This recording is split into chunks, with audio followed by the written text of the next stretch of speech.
Alright guys, next in our wonderful dive into the wild and illustrious world of SCP, we have a request from Semi-Classical. It is the Slow Burn Sloth. It is a Keter class SCP mimetic. Yay, I love the mimetic ones. Okay, so, behold the power of the sloth. Beware the power of the sloth. Here we go, guys. We're going to jump right into this. I think I said this was referred by Semi-Classical. It is the most requested video on the server right now. Everybody wants to see the sloth. Let's see the sloth. Let's get into it. Good afternoon, everyone. My name is Dr. Miller, and the SCP we're going to be studying today is SCP-2774. Object Class, Keter. Special Containment Procedures. All instances of SCP-2774... By the way, if you guys haven't been able to tell yet, it's done by TheVolgun. Sorry I forgot to mention that. Boomer moment. 74 are to be destroyed upon recovery. Webcrawler AO3-G32 has been set to monitor and scan all forms of online visual media for SCP-2774-A and alert recovery teams upon detection. Teams are assigned to monitor internet and live television for SCP-2774-A. If detected, recovery teams are to be dispatched immediately. Any personnel who are exposed to an instance of SCP-2774 for more than 5 seconds are to be issued Class C amnestics and temporarily relocated to Site-116. Okay. Due to the nature of SCP-2774, it is recommended that researchers assigned to SCP-2774 have some form of deuteranopia, colloquially referred to as red-green color blindness. Okay. Recovery teams are working to recover those affected by SCP-2774 and relocate them to Site-116 to test for a possible cure. Until one is discovered, Site-116 will serve as a permanent residency for all affected persons. Read Addendum Alpha. Approval for testing subjects in Site-116 must come from the Ethics Committee and Site Overseer, Dr. Martin. Subjects kept at Site-116 are to maintain limited to no contact with personnel unless approved by the proper parties. Subjects kept at Site-116 are to be allowed 2 hours a day of social interaction with other subjects. 30 minutes will be designated to the following: breakfast, lunch, courtyard, and dinner. Subjects are not to be allowed to wander outside of the designated social areas or stay in groups larger than 5. Subjects will be contained in Euclid-level humanoid containment cells as of October 15th, 2010. Subjects are not to have social interaction of any kind. In addition, subjects must not leave their cells until further notice. Dude, that sucks. Description: SCP-2774 is any medium which contains SCP-2774-A. SCP-2774-A is a mimetic image of an unknown humanoid entity, presumably wearing a sloth costume. Yay. Effects of viewing SCP-2774 set in between 40 to 100 hours after exposure to SCP-2774-A. Those affected will begin to lose the ability to use cognitive functions or make higher-level decisions, except for a period lasting around 150 seconds every 24 hours. This period occurs randomly. SCP-2774-A manifests itself in various forms of non-live media, including movies, television, magazines, and in some cases, personally recorded videos or pictures. SCP-2774-A is typically located in the background of whatever media it appears in. To date, there have been no instances of SCP-2774 on the internet. Yay. A single incident in northern Canada where SCP-2774-A appeared on live local television resulted in the relocation of over 4,000 people to Site-116. The image only retains its anomalous properties if the image contains hues of red or green. Therefore, those with deuteranopia or other forms of color blindness are not affected by SCP-2774. Okay. SCP-2774-A is believed to possess memetic properties that are enhanced based on the number of people it affects. Manifestations of SCP-2774-A appear to become more frequent as the number of living victims increases. After the implementation of Protocol XXJ9, reports of manifestation drop significantly. Tests show that, including the colorblind, SCP-2774 does not affect the majority of people who view it. It is estimated that under 40% of those exposed to SCP-2774 are actually affected. This percentage is also directly affected by the number of living SCP-2774-A victims. When subject to SCP-2774-A's effect, victims appear to move normally based on muscle memory, albeit with slowed reaction times. They are very passive and compliant with personnel, willing to answer basic questions and follow commands, though they display a lack of emotion. While they appear conscious, victims cannot control their actions in any way during this time. Victims, upon entering their 150 seconds of lucidity, are often highly agitated and fearful. Victims may act irrationally while lucid. Those affected report complete memory of time spent without cognitive function, but no ability to comprehend their actions or affect them in any way. Upon initial realization of regained cognitive abilities, most express dread upon realizing the permanence of their situation. And why wouldn't you at that point? Because the sheer fact of the matter is you're stripped of all humanity for all but about 2 minutes and 20 seconds out of every single day. That's just horrifyingly bad.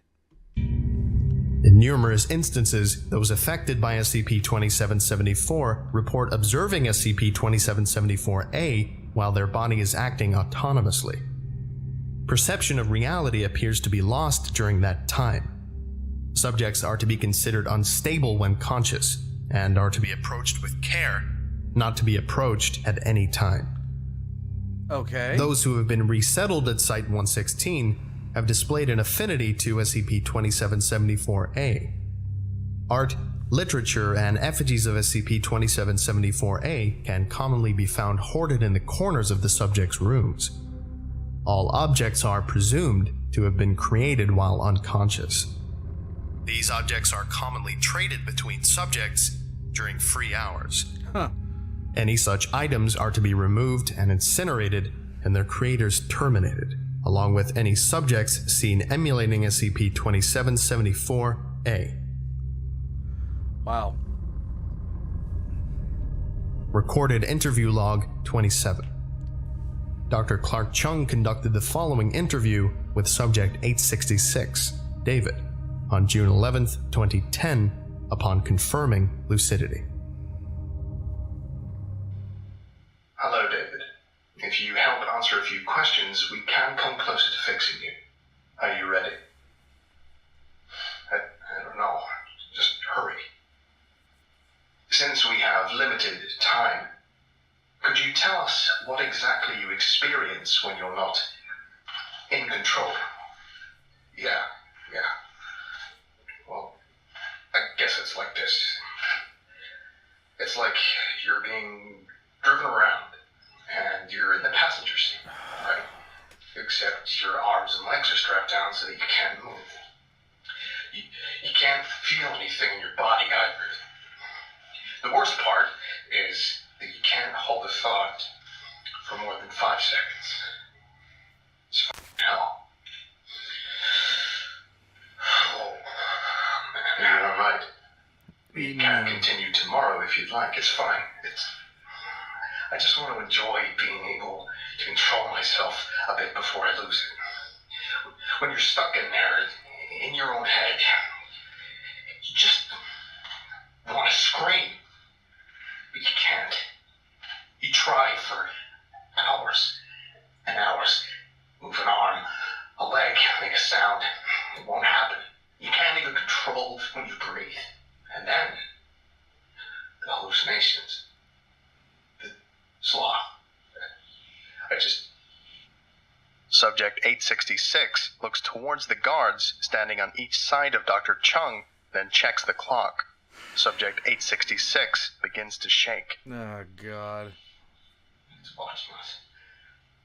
I can't face him again. I just can't! Don't take this personally, please. I'm sorry. Subject 866 reluctantly lunges towards the guard to Dr. Chung's right. Subject 866 is terminated immediately following contact.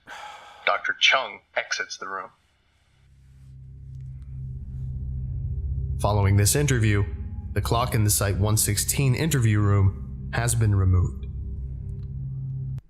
I can't really say I blame him. Imagine that's your life, just being trapped in your own mind, unable to do anything. Unable to do anything. And the entire time you've got a sloth staring at you. That's typically cause for wanting to get out. Especially if it's been going on for as long as, this is saying that it's been going on. Some of these people have been locked up like this for years. Recorded interview log 30. Dr. Clark Chung conducted the following interview with subject 7444, Claude, on October 1st, 2010, upon confirming lucidity. Are you going to kill us? No, we're going to help you. Now, we just have a few. You want to help us? Please, just kill us. It's the only way to stop it. There's just no point anymore. Stop what? The sloth. I don't know what it is. The first few days that you're stuck, it only shows up maybe once, 2, 3 times. Shit, I don't know, okay? But after a week or so, you just see it everywhere. Nowhere is safe. In the corner of my eye, it's just staring. I don't know. Please, could you continue on about this sloth? If I do, it's going to punish me for this. The sloth never talks, never says a word. I feel like I need to be it. I need to act like it, so leave me alone. Everyone knows it wants us help. It knows if we don't, too. It can see us, even when I'm awake. I can see it watching us right now. Right behind you. He's just sitting there. Looking right at me. When I sleep, it makes me open my eyes sometimes. We can't control our bodies when we're like that, but it can. I just watch it. It stares at me all night, and then it starts to scream at me. I can't cry, or yell for help, or... At this point in time, subject 7444 becomes unresponsive, collapsing onto the desk. Claude, are you all right? Medical, we need assistance. Medical teams rush into the room. It was determined to be a return to previous cognitive state. No. Oh, God. Approximately 4 hours after the interview, Dr. Chung filed for immediate termination of subject 7444. This request was approved on October 4th, 2010. Recorded interview log 32. Dr. Clark Chung conducted the following interview with subject 9225, Jason, on October 5th, 2010, upon confirming lucidity. Hello, Jason. The more we learn, the sooner we can fix you and everyone else. We don't have much time. Could you please answer the following questions? Subject 9225 nods quickly. Great. Now, others have mentioned hallucinations while incapacitated. I don't think they're Can you tell us what kind hallucinations. of hallucinations you experience? I honestly don't think it's hallucinations. I think they're legitimately getting screwed up by this thing.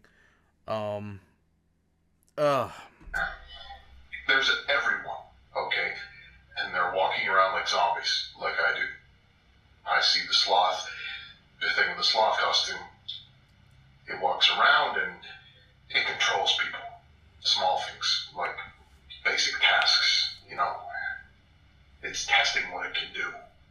I don't know if it's hallucination or what kind of things does it make you do. Okay. Well, it usually just, it controls us. But it's been happening more and more. Every time more people come here, it makes us do more. I think that soon it can make us do a lot more. In the beginning, it would just do things like moving an arm or a leg or something like that. Last time, it made us fight. Huh. Remember that a few days ago? That was the thing doing it. I could see it twisting, though. It's been changing, too. Becoming darker, more solid. Like after the time that... Subject 9225 jerks his head back. Dr. Chung jumped back in his chair as Subject 9225 convulses and security rushes into the room. Subject 9225 looks back to Dr. Chung with a blank expression. That's a horror. Following this interview, additional security was prescribed to Site-116, as well as a letter to the Ethics Committee requesting implementation of Procedure XXP9. The request was accepted 2 days after it was sent. See Addendum Alpha. Addendum Alpha. Level 3 clearance required. Let's see what this procedure is. Addendum. Procedure XXJ9. I honestly feel like some you feel really bad for, like Joe Schmo. The SCP, the person that never gets noticed. Some you feel really bad for. I feel bad for these people because being trapped in your mind is like a horrifying thing. And then one thing that bothers people on a fundamental level is if you stare at them. Like, people will start becoming hostile and then afraid if you are just staring at them. That's just a psychological thing. So to have this thing staring at you all the time, that would be mentally just destructive. Following the recorded interview log 32, my team and I have drafted Protocol XXP9 in order to help contain SCP-2774-A. We will begin by pruning the current population of Site-116 from approximately 6,400 subjects to 200 by this time next month. Termination will be carried out by Site-116 staff by a method of lethal injection. Schedules for termination will be sent to all personnel. In addition to this, task forces in charge of controlling SCP-2774 off-site have been instructed to terminate anyone exposed instead of transporting them here. This procedure has been approved by the necessary parties and will begin within the week. If you are on site and listening to this, you're probably going to have to take part in this. Class A amnestics will be available after your duties are done, if you so choose. Take them. Keep in mind the state of suffering these people are in. This is as much for their benefit as it is ours. This is Dr. Clark Chung, signing off.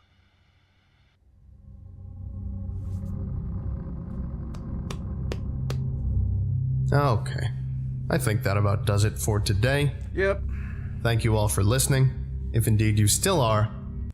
So many people have joked about the Ethics Committee. I was so glad I listened to the video on the Ethics Committee early on in my experience with SCP, because it has really molded my perception of what it would mean to be in the Ethics Committee for the SCP Foundation. You have to make these kinds of decisions where you're literally talking about killing thousands because life is that unbearable, that unrelentingly unbearable. And the lead researcher seems to have a soul, so I'm always a fan of that.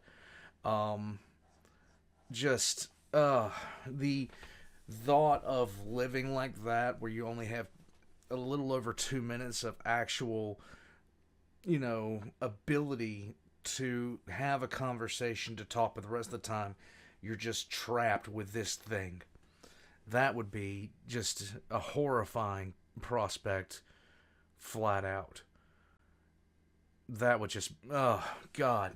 Once again, the Volgun puts everything out there in his way, which I just absolutely, I love this.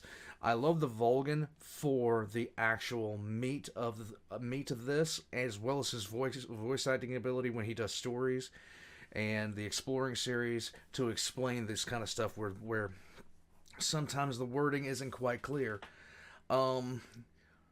This was the slow burn Sloth, and I see why it's called such, because people go from okay to not okay, and it doesn't take them that long to do it, but still. So they have taken, the SCP Foundation has taken measures to isolate people affected by this and to keep this thing from getting more powerful. Guys, there are some SCPs that I legitimately am glad 100% that they don't exist. The majority I'm glad don't exist, but this one I'm really glad doesn't exist, because I couldn't imagine being in that position where there's just nothing you can do. Guys, all the Volgun's links are going to be in the description down below, so go check him out. And my link's going to be in the description below as well. If you'd like to support the channel, leaving a like and a comment is the best way to do it, guys. If you'd like to spread the and help me get English lessons, I have a Patreon down below, as well as some merch. Guys, I'll catch you guys next time. Stay away from the Sloth. The Sloth does not judge, it only hates.